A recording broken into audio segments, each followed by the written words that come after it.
ಪ್ರತಿ ಕೆಟ್ಟ ಗಳಿಗೆಯಲ್ಲಿ ಏನಾದರೂ ಒಳ್ಳೆಯದು ಇದ್ದೇ ಇರುತ್ತದೆ. ನಿಂತು ಹೋದ ಗಡಿಯಾರವು ದಿನದಲ್ಲಿ 2 ಬಾರಿ ಸರಿಯಾದ ಸಮಯ ತೋರಿಸುತ್ತದೆ. ಆದ್ದರಿಂದ ಯಾವತ್ತೂ ಎಲ್ಲದರಲ್ಲೂ ಒಳ್ಳೆಯದನ್ನೇ ಹುಡುಕಬೇಕು.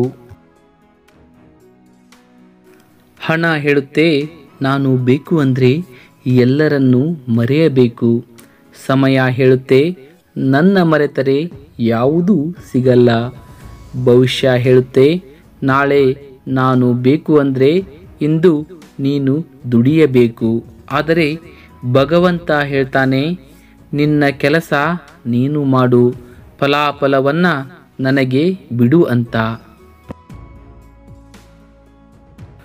ಪ್ರಪಂಚದಲ್ಲಿ ಅತಿ ಮಧುರವಾದ ಜೋಡಿ ಯಾವುದು ಗೊತ್ತಾ? ನಗು ಮತ್ತು ಅಳು. ಯಾವತ್ತೂ ಪರಸ್ಪರ ಭೇಟಿ ಆಗೋದೇ ಇಲ್ಲ. ಅಕಸ್ಮಾತ್ ಭೇಟಿಯಾದರೆ ಆ ಕ್ಷಣವನ್ನು ಯಾವತ್ತೂ ಮರೆಯೋಕ್ಕಾಗಲ್ಲ.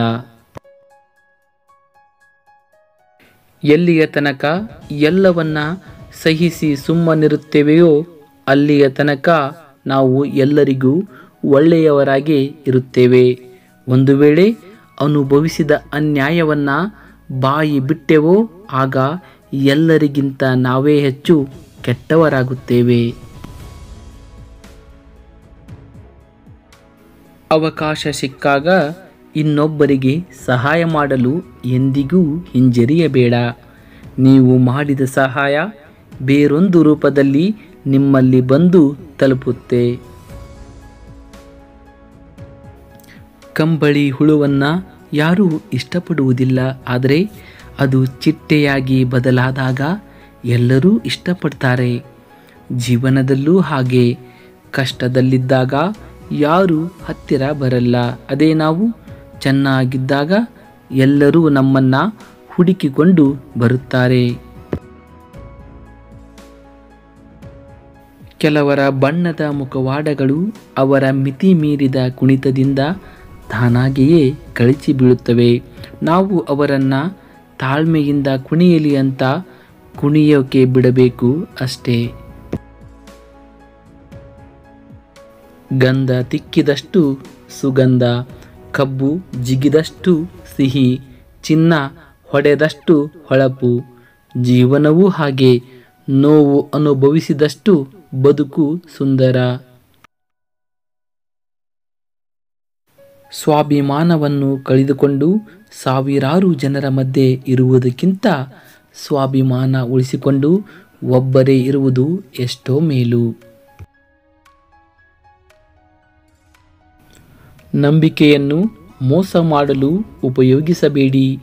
ಪ್ರೀತಿಯನ್ನು ಸಮಯ ಕಳೆಯಲೆಂದು ಬಳಸಿಕೊಳ್ಳಬೇಡಿ. ಭಾವನೆಗಳ ಜೊತೆ ಆಟವಾಡಲು ನೋಡಬೇಡಿ. ಎಲ್ಲರಿಗೂ ಅವರದೇ ಆದ ವ್ಯಕ್ತಿತ್ವ ಇರುತ್ತದೆ. ಅವರ ಜೀವನದ ಜೊತೆ ಆಟವಾಡಬೇಡಿ. ಕೆಲವರು ನಮ್ಮನ್ನ ಬಳಸಿಕೊಳ್ಳುತ್ತಾರೆ, ಕೆಲವರು ನಮ್ಮನ್ನ ಉಳಿಸಿಕೊಳ್ಳುತ್ತಾರೆ. ಬಳಸಿಕೊಂಡವರಿಗೆ ಲಾಭ ಸಿಗಬಹುದು, ಉಳಿಸಿಕೊಂಡವರಿಗೆ ಸಮಾಧಾನ ಸಿಗಬಹುದು. ಆದರೆ ಇವರಿಬ್ಬರಿಂದಲೂ ಬದುಕಿನ ಪಾಠ ಸಿಕ್ಕಿಯೇ ಸಿಕ್ಕುತ್ತದೆ. ಬದುಕಿನಲ್ಲಿ ನಾವು ಎಷ್ಟೋ ವಿಷಯಗಳನ್ನು ತಿಳಿದುಕೊಂಡಿದ್ದೇವೆ ಎಂಬುದಕ್ಕಿಂತ ತಿಳಿದುಕೊಂಡಿರುವ ವಿಷಯಗಳನ್ನು ದಿನನಿತ್ಯದ ಬದುಕಿನಲ್ಲಿ ಹೇಗೆ ಅಳವಡಿಸಿಕೊಳ್ಳುತ್ತೇವೆಂಬುದು ಬಹಳ ಮುಖ್ಯ.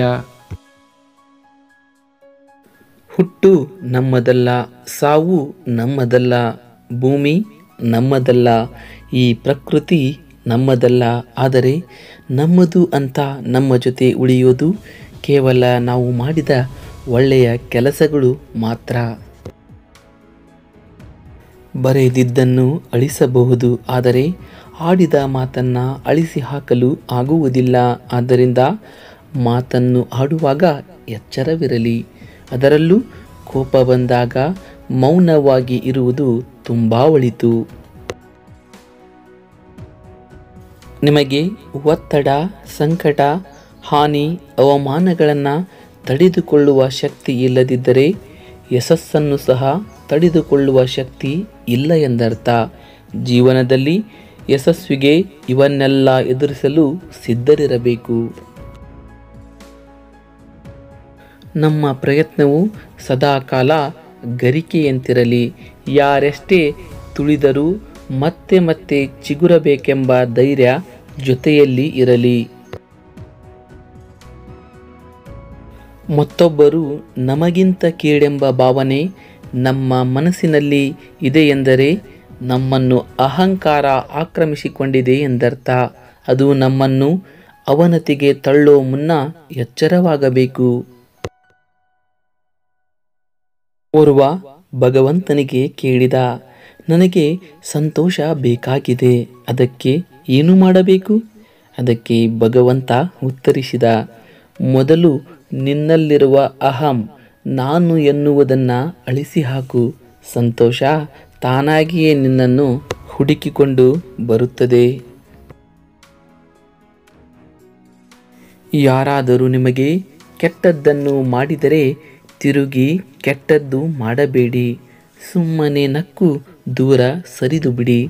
ಏಕೆಂದರೆ ನೀವು ಕೊಡುವ ಶಿಕ್ಷೆ ತಾತ್ಕಾಲಿಕವಾದದ್ದು, ದೇವರು ಕೊಡುವ ಶಿಕ್ಷೆ ಶಾಶ್ವತವಾದದ್ದು. ವಿಡಿಯೋವನ್ನು ನೋಡಿದ್ದಕ್ಕಾಗಿ ಧನ್ಯವಾದಗಳು. ಶುಭ ದಿನ.